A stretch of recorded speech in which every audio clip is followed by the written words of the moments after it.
வணக்கம் அன்பர்களே. அஸ்ட்ரோசிரி சேனல் வாயிலாக நான் உங்கள் அஸ்ட்ராலஜர் டாக்டர் சதீஷ். சிம்மராசி அன்பர்களே, இந்த 2024 பிப்ரவரி மாதம் எப்படி இருக்கும் அப்படின்னு பார்க்கும் பொழுது, உங்களுடைய ராசிநாதன் என்று சொல்லக்கூடிய சூரிய பகவான் தனக்கு 6ஆம் இடத்தில் மறைந்திருந்தாலும் குருவினுடைய பார்வை பெற்றிருக்கக்கூடிய ஒரு உத்தமமான ஒரு மாதம்தான்.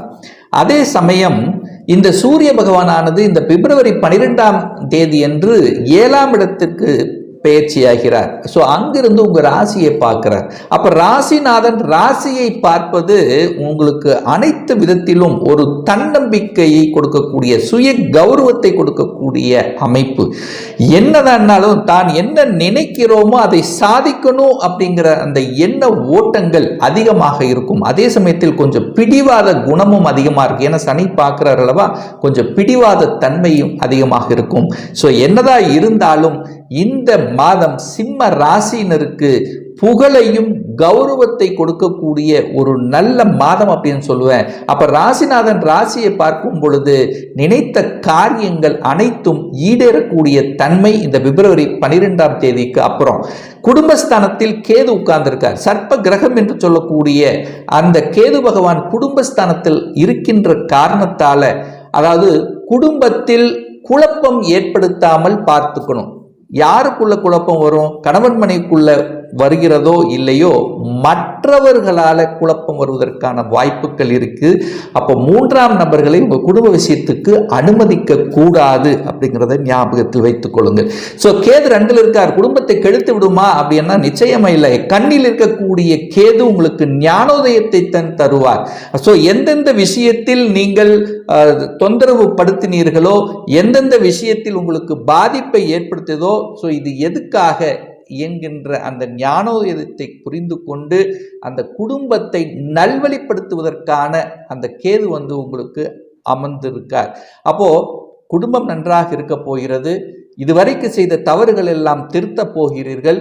கணவன் மனைவிக்கு பிரிந்தவர்கள் எல்லாம் ஒன்று சேர்வதற்கான தன்மைகள், சாத்தியக்கூறுகள் அதிகமாக இருக்கிறது. 3ஆம் இடத்தை, முயற்சி ஸ்தானத்தை குரு பார்க்கிறார். அப்போ உங்களுக்கு யோகத்தை தரக்கூடிய குரு பகவான் முயற்சி ஸ்தானத்தை பார்க்கிறார் அல்லவா. அப்போ முயற்சி ஸ்தானத்தை பார்க்கும் பொழுது தைரிய வீரியங்கள் பெருகும். அது குறிப்பாக தன்னம்பிக்கை அதிகமாக வரும். அப்போ தன்னம்பிக்கை இருந்தாலே வெற்றி என்பது எளிதாக கிடைத்து விடும் அல்லவா. அப்போ தன்னம்பிக்கையோடு செயல்படக்கூடிய ஒரு நல்ல மாதம். புதிய ஒப்பந்தங்கள் கிடைக்கக்கூடிய தன்மை.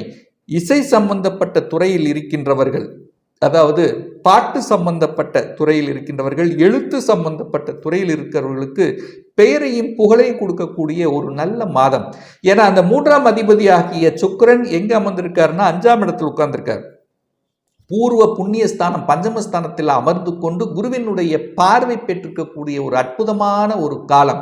அப்போ வியாபாரம் சார்ந்த துறையில் இருக்கின்றவர்கள், சிறு வியாபாரிகள், பெரு வியாபாரிகள், ஸோ எந்த வியாபாரத்தில் இருக்கின்றவர்களுக்கு இந்த மாதம் புதிய ஒப்பந்தங்கள், வியாபாரத்தினால ஒரு லாபங்கள் கிடைக்கக்கூடிய அமைப்பு, பிரயாணங்களால அனுகூல வாய்ப்புகளை ஏற்படுத்தும்.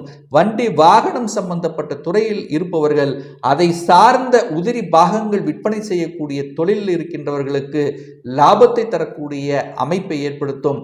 அதே சமயத்தில் ரியல் எஸ்டேட் சம்பந்தப்பட்ட இந்த வீட்டு மனை விற்பனைகள் சம்பந்தப்பட்ட துறையில் இருக்கின்ற இந்த சிம்மராசி அன்பர்களுக்கு புதிய ஆர்டர்கள் கிடைக்கப் பெறுவீர்கள். புதிய ஒப்பந்தங்கள் போடக்கூடிய வாய்ப்புகளையும் சந்தர்ப்பங்களையும் நிச்சயமாக உருவாக்கும். 4ஆம் இடமான சுகஸ்தானத்தை சனி பார்க்கிறார். அப்போ நிச்சயமா சுகஸ்தானத்தை பாதிக்காதவாறு நீங்கள் பார்த்து கொள்ளணும் அப்படிங்கிறதையும் ஞாபகத்தில் வைத்துக் கொள்ளுங்கள்.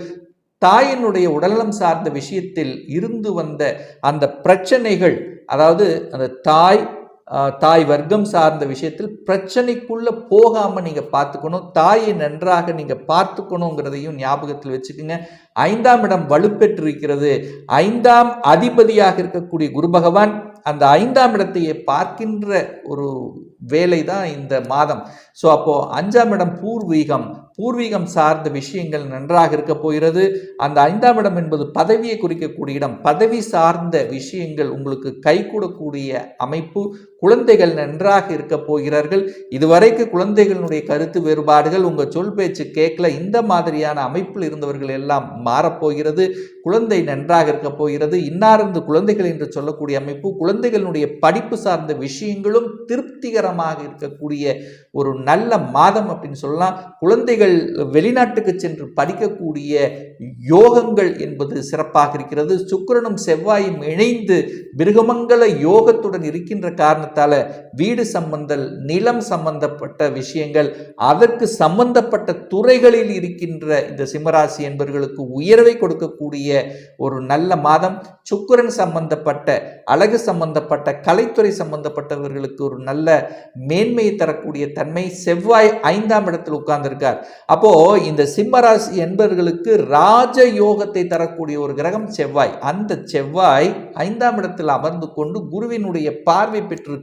அப்போ 2 யோக கிரகங்களினுடைய பரிவர்த்தனையாக இருக்கின்ற காரணத்தாலும், ஆனால் அதே சமயத்தில் பார்த்தீங்கன்னா இந்த 5ஆம் தேதி, பிப்ரவரி 5ஆம் தேதி செவ்வாய் பகவான் உச்ச பலத்துடன் இருந்து 9ஆம் இடத்தை பார்க்கக்கூடிய, அப்போ குருவை பார்க்கிறார் அல்லவா, குருவோட தொடர்பு ஏற்படுறதுனால தொட்டது எல்லாமே துலங்கக்கூடிய தன்மை, பெரியோர்களுடைய ஆசீர்வாதங்கள், குருமார்களுடைய தன்மை, நம்மை விட வயதில் மூத்தவர்கள் அல்லது உயர்ந்த பதவியில் இருக்கிறவர்களுடைய அவங்களுடைய அனுகூலங்கள் உங்களுக்கு நிச்சயமாக தொழில் ரீதியாக அல்லது வேலை ரீதியாகவோ குடும்ப ரீதியாகவோ ஏதாவது ஒரு ரூபத்தில் உங்களுக்கு யூஸ்ஃபுல்லாக இருக்கும். அதே சமயத்தில் செவ்வாய்ங்கிறது 5ஆம் இடத்தை குரு பார்க்குறார் அல்லவா, அப்போ குழந்தைக்காக, அந்த குழந்தை பிறப்புக்காக, அதுக்காக ட்ரை பண்ணி கொண்டிருந்தவர்களுக்கு நல்ல செய்தி கொடுக்கக்கூடிய தன்மைகள் சிறப்பாக இருக்குது அப்படின்னு சொல்லணும். அப்போ சூரியன் 7ஆம், இந்த மாதத்தினுடைய பிற்பகுதியில் 7ஆம் இடத்தில் அமர்ந்து கொண்டு உங்க ராசியை பார்க்கிறார் அல்லவா, அரசு சம்பந்தப்பட்ட துறையில் இருக்கின்றவர்கள், அதிகார வர்க்கத்தில் இருந்தவர்கள், உங்களுடைய செயல்பாடுகள் திருப்திகரமாக இருக்கும். அப்போ சனி அந்த இடத்துல சேர்றார். அப்போ சூரியன் சனி சேர்ந்து இருக்கிறதுனால சில விஷயங்கள், சூரியனும் சனி சேர்ந்தாலே அது 2 பேருமே ஒரு எரிச்சல் படக்கூடிய தன்மை. அப்போ தகப்பன் சார்ந்த விஷயத்தில், தகப்பன் வர்க்கம் சார்ந்த விஷயத்தில் கொஞ்சம் கவனமாக இருக்கணும். அதே சமயத்தில் பார்த்தீங்கன்னா அந்த சூரியன் உங்கள் ராசியை பார்க்கின்ற காரணத்தால் நிச்சயமாக சூரியனை போன்று தொட்டது துளங்கக்கூடிய அமைப்பு, அதாவது பேச்சு உங்களுடைய சூரியனை போல இருக்கும். அப்போ அதிகார தோரணில் இருக்கக்கூடிய தன்மை, உங்களுடைய பேச்சு நல்லா இருக்கும். எப்படி இருக்கும், எந்த இடத்தில் எதை பேசணுமோ, எந்த டார்கெட்டை ரீச் பண்ணணுமோ அதை சிறப்பாக செய்யக்கூடிய தன்மை. பேச்சின் மூலமாக அனுகூல வாய்ப்பை பெறக்கூடிய அமைப்புகள், சந்தர்ப்பங்களை ஏற்படுத்தும். ராகு 8ஆம் இடத்தில் உட்கார்ந்திருக்கார். அப்போ வெளிநாட்டு, ஒரு சிலருக்கு வெளிநாட்டு சம்பந்தப்பட்ட வேலை வாய்ப்பு கிடைக்கும், அல்லது எம்என்சி சம்பந்தப்பட்ட வெளிநாட்டு தொடர்புடைய கம்பெனியில் வேலை பார்க்கக்கூடிய அமைப்பு. ஒரு சிலருக்கு ஏற்றுமதி இறக்குமதி சம்பந்தப்பட்ட துறை சார்ந்த தொழிலில் அனுகூல வாய்ப்பை பெறக்கூடிய அமைப்பு, புதிய ஒப்பந்தங்கள் கிடைக்கக்கூடிய சந்தர்ப்பங்களை ஏற்படுத்தும். குரு பகவான் 9ஆம் இடத்தில் இருக்கார். கடவுளினுடைய அனுகிரகம் என்பது பரிபூர்ணமாக உங்களுக்கு இருக்க போகிறது அப்படின்னு சொல்லலாம். அப்ப சொல்லிக் கொடுத்தல், போதனைகள் செய்வது, சட்டம், நீதித்துறை, இந்த மாதிரி குருவினுடைய காரகத்துவம் சம்பந்தப்பட்ட துறையில் இருக்கின்ற இந்த சிம்மராசி அன்பர்களுக்கு மேன்மையும் மாற்றத்தை கொடுக்கக்கூடிய ஒரு நல்ல மாதமாக உங்களுக்கு அமைகிறது. வேலை இல்லாதவர்களுக்கு, ஏதோ ஒரு வகையில் வேலை போயிருச்சு, திடீர்னு இழந்து விட்டேன் அப்படின்னு இருக்கின்றவர்கள், ஒரு 4 கம்பெனியில் ஏறி இறங்கி எனக்கு ஒரு நல்ல வேலை கிடைக்கல என்று ஆதங்கப்பட்டு கொண்டிருக்கின்ற சிம்மராசி என்பவர்களுக்கு நிச்சயமாக இந்த மாதத்தினுடைய பிற்பகுதியில் நீங்கள் நினைத்தவாறு, நீங்கள் படிப்புக்குண்டாதவாறு, உங்களுக்கு வயதுக்கேற்றவாறு ஒரு நல்ல வேலை கிடைக்குங்கிறதுல எந்தவித மாற்று கருத்தும் கிடையாது.